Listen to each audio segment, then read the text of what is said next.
PGTRB chemistry new சிலபஸில் unit 10ல் பார்த்தீங்கன்னா இந்த க்ரீன் கெமிஸ்ட்ரி இருக்குது.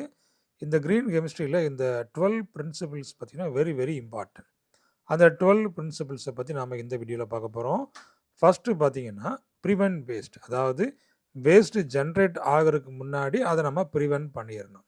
அதாவது வேஸ்ட்டு உருவானதுக்கப்புறமா அதை க்ளீன் பண்ணுறதை விட உருவாகிறதுக்கு முன்னாடி அதை நம்ம ப்ரிவென்ட் பண்ணுறது தான் பெஸ்ட்டு.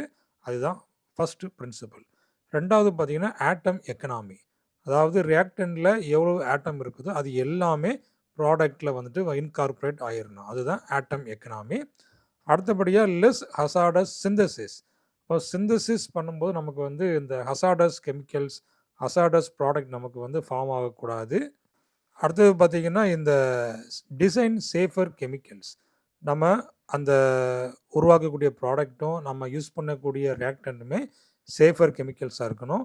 அடுத்தது பார்த்திங்கன்னா சேஃபர் சால்வெண்ட்ஸ், அதாவது இந்த hazardous solvents, organic solvents use பண்ணுறதுக்கு பதிலாக இந்த சேஃபர் சால்வெண்ட்ஸை யூஸ் பண்ணணும். வாட்டர் சால்வெண்ட்ஸ் யூஸ் பண்ணலாம், க்ரீன் சால்வெண்ட்ஸ் இருக்குது.